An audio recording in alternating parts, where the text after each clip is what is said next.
విజయ్ కేల్కర్ వచ్చి రాష్ట్రంలో చాలా స్పష్టంగా మొహం మీద కొట్టినట్టు చెప్పారు. ఈ జలయజ్ఞం అన్నది ఏంటిది, అసలు అది మోసం అన్నమాట ఆయన వాళ్ళకి అనుకోండి. 80లో 70లో మొదలెట్టిన మల్టీపర్పస్ ప్రాజెక్ట్స్ ఇప్పటికి పూర్తి కాలేదు. దాని మీద కూడా ఎంతో సాగు చేయడానికి అవకాశం ఉన్న పొలాలు ఉన్నాయి. అది పూర్తి చేయకుండా ఇన్ని మొదలెట్టారు, అసలు ప్లానింగే లేదని చాలా స్పష్టంగా చెప్పారు. అందుకని జలయజ్ఞం వల్ల ఈ రాష్ట్రం దివాళెత్తుతుంది తప్ప దానివల్ల విరిగేదేం కనపట్టలేదు. అవన్నీ లిఫ్ట్ ఇరిగేషన్ స్కీమ్స్ ఇంతకుముందే అన్నా నేను, ఆ లిఫ్ట్ వైబుల్ కాదు, ఈ ప్రొడక్షన్ కి దానికి సంబంధం ఉంటుంది. రామకృష్ణ గారు చెప్పండి.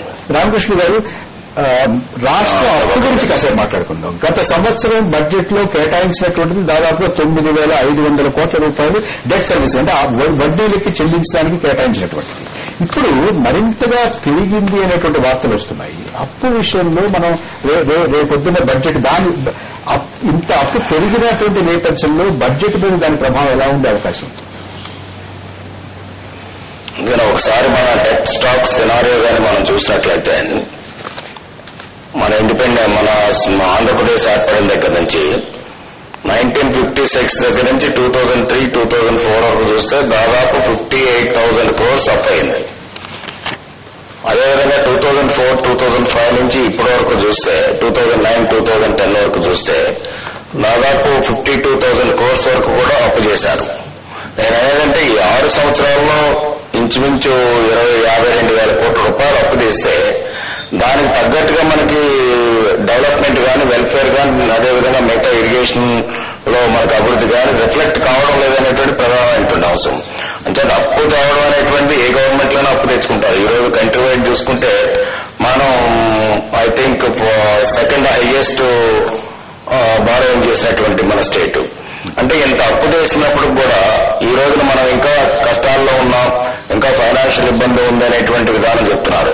ఒకవైపు అప్పు కాకుండా ఈనాడు అప్రూవ్లో మనం కూరుకుపోయాం.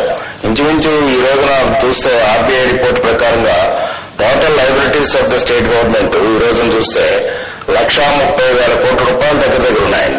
అంటే 1,30,000 కోట్ల రూపాయల లయబిలిటీస్ ఉంటే ఈ రోజున ఆర్బీఐ రిపోర్ట్ ప్రకారంగా దీని మీద ఇందాక మీరు చెప్పినట్టుగానే గత సంవత్సరంలోనే 9,000+ crores ఇంట్రెస్ట్ పేమెంట్స్ చేశాం. అంటే ఈ సంవత్సరం మనం ఇంట్రెస్ట్ పేమెంట్స్ ఇంకా ఎక్కువ చేయవలసి వస్తుంది. అదేవిధంగా 2009, 2010 ఫిగర్ చూసుకున్నట్లయితే అప్పు మన బడ్జెట్ లో పెట్టింది చూస్తే 16,000 దాదాపు చిల్లర కోట్లు పెట్టారు. ఇప్పటికే దాదాపు 13,000 కోట్ల రూపాయల వరకు కూడా అప్పు తెచ్చారు, బాండ్స్ కొన్నారు, ఇవన్నీ చేశారు, బాండ్స్ అమ్మారు, ఇవన్నీ చేశారు. ఇంకా భవిష్యత్తులో ఈ రోజు పేపర్లో కూడా చూసాం ఇంకా 1,000 కోట్లు, 1,500 కోట్లు ఇంకా ఫర్దర్ గా చేయబోతున్నారు. ఈ సంవత్సరానికి వచ్చింది బాండ్స్ వారి నోటీస్. రామకృష్ణ గారు, ఇక మనం మొత్తం మీద రేపు సమర్పించబోయేటటువంటి బడ్జెట్ యొక్క ప్రభావం వచ్చే సంవత్సరంలో రాష్ట్రంలో ఉన్నటువంటి సామాన్య మధ్య తరగతి పేద కుటుంబాల మీద, పేద ప్రజల మీద స్థూలంగా ఎలా ఉండే అవకాశం? అంటే నేను ఒకటే చెప్తున్నాను, ఈ ప్రభుత్వానికి బడ్జెట్ మోసం చేసేటువంటి ఫిగర్స్ తోటి చెప్పడానికి వీల్లేదు. ఆ విధంగా చేస్తే ప్రజలను మోసం చేసినట్లే అవుతుంది.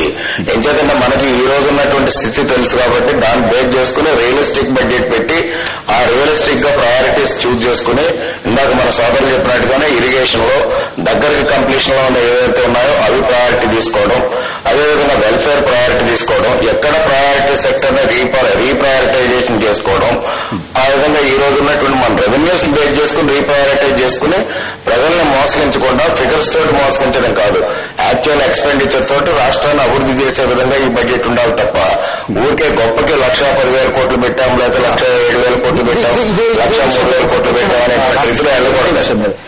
మీకేమనిపిస్తుంది స్థూలంగా దీని ప్రభావంలో ఉండే అవకాశం? స్థూలంగా ఆస్టిరిటీ డ్రైవ్ అని ఉంటుందో లేదో ఖర్చు జాగ్రత్తగా ఎకానమైజ్ చేయవలసిన బాధ్యత ఉందండి. ఎందుకంటే రెవెన్యూ మ్యాచింగ్ ఉంటుందో లేదో అంటే ఖర్చు తగ్గాలంటారు. ఖర్చు సక్రమంగా చేయాలి. వీరయ్య గారు, ఒక వాక్యం. అత్యంత వెనుకబడ్డ ప్రాంతాల్లో చేపడతామన్న ప్రాజెక్టులు రేపు డబ్బులు కేటాయించినట్టు చూపించినా ఖర్చు పెట్టాలి, అది కాదంటారు. అట్లాగే సంక్షేమ పథకాలు కూడా ఆచరణలో అమలు జరపకూడదు. రామయ్య గారు, రంగం మీద కూడా ఏ విధమైన ముందు చూపు లేకుండా చేసే అవకాశం కనబడుతుంది. ఇంకా అంధకారం ఈ రాష్ట్రంలో తాండవించే ప్రమాదం. కొత్తగా 1 మెగావాట్ కూడా అదనంగా జోడించే అవకాశం కనపట్లేదు. శాస్త్రి గారు, ప్రాజెక్టులను కూడా సరైన ప్రాధాన్యాలతో వాటిని నడపాలండి, వాటిని నిర్మాణం చేయాలి. ఆ ప్రభావం ఉంటుందా ప్రాజెక్టు మీద? తప్పకుండా ఉండి తీరాలా. Necessity is mother of invention అన్నట్లు ఇప్పుడు ఈ పరిస్థితుల్లో మన సమయం అయిపోయింది. రామకృష్ణుడు గారు, శ్రీరామ శాస్త్రి గారు, కోదండరామయ్య గారు, శ్రీనివాసన్ గారు, వీరయ్య గారు మా చర్చలో పాల్గొన్నందుకు మీ అందరికీ ధన్యవాదాలు. నమస్తే ఆంధ్రప్రదేశ్.